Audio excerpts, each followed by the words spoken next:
ये लड़ाई अब सनातन धर्म और मुसलमान की लड़ाई है। पूर्व दिल्ली বিনোদনগরের বিজেপি কাউন্সিলর রবীন্দ্র সিং নেগি সম্প্রতি বিনোদনগরের বিভিন্ন পার্কে প্রচারণা চালানোর সময় সাম্প্রদায়িক বক্তব্য প্রদান করেছেন। তার বক্তব্যে তিনি নির্বাচনকে ধর্মীয় লড়াই হিসেবে বর্ণনা করেন এবং মুসলমানদের বিরুদ্ধে উস্কানিমূলক কথা বলেন। নেগি বলেন, এই নির্বাচন হলো সনাতন ধর্ম আর মুসলমানদের মধ্যে একটি যুদ্ধ। এটি এই দেশের একমাত্র যুদ্ধ। যেমনভাবে এই বুরখাওয়ালা পরা নারী শতভাগ ভোট দিতে এসে কালো বুরখায় লম্বা সারি করে দাঁড়ায়, আমাদেরও তেমন লম্বা সারি করে ভোট দিতে হবে, না হলে দেশ নিরাপদ থাকবে না। সব পার্টি একসাথে হয়ে বলছে যে তারা মুসলমানদের সব অধিকার দেবে। তিনি আরও দাবি করেন যে INDI জোট বলছে যদি একজন হিন্দুর দুটি বাড়ি থাকে তারা একটি বাড়ি মুসলমানদের দেবে। নেগির এই বক্তব্যগুলোর কোনো ভিত্তি নেই এবং এটি সম্পূর্ণ ভিত্তিহীন ও মিথ্যে তথ্য। এমন বক্তব্য ভোটারদের মধ্যে ভীতি সৃষ্টি করতে পারে এবং সাম্প্রদায়িক উত্তেজনা বাড়তে পারে। তিনি তার বক্তব্যের মাধ্যমে একটি নির্দিষ্ট সম্প্রদায়ের বিরুদ্ধে বিদ্বেষ ছড়ানোর চেষ্টা করেছেন, যা সমাজের স্থিতিশীলতা ও শান্তি বিঘ্নিত করতে পারে। এ ধরনের উস্কানিমূলক বক্তব্যের জন্য নেগি সমালোচিত হয়েছেন এবং রাজনৈতিক মহল ও সাধারণ মানুষ উভয়ই এর তীব্র নিন্দা জানিয়েছেন। তার বক্তব্যের পরিপ্রেক্ষিতে স্থানীয় প্রশাসন ও আইন শৃঙ্খলা বাহিনীকে সতর্ক করা হয়েছে এবং তারা পরিস্থিতি নিয়ন্ত্রণে আনার জন্য তৎপর হয়েছে। রবীন্দ্র সিং নেগির বক্তব্যকে সাম্প্রদায়িক সম্প্রীতি বিনষ্টকারী হিসেবে অভিহিত করা হয়েছে এবং এটি নির্বাচনী আচরণবিধির স্পষ্ট লঙ্ঘন বলে মনে করা হচ্ছে।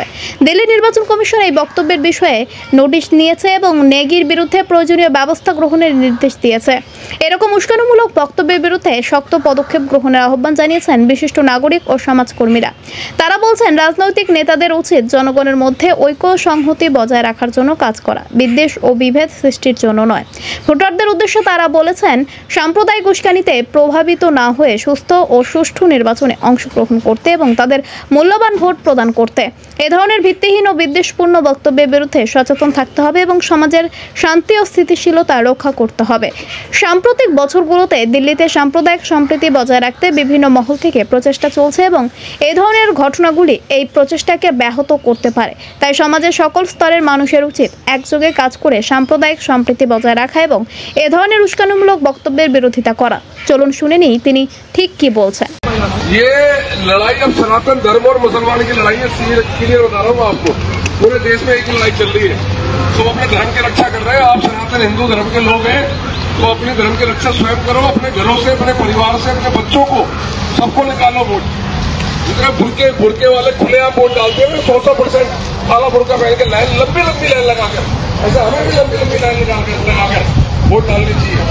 नहीं तो देश सुरक्षित नहीं रहेगा। आपसे सारे दल एक हो रखे सब कह रहे हैं कि सारा अधिकार मुसलमानों को दे दो देश में। खुले आप बोल रहे हैं कि आपके मकान, आपकी जमीन जीतने के बाद कह रहे हैं सब मुसलमानों को दे देंगे।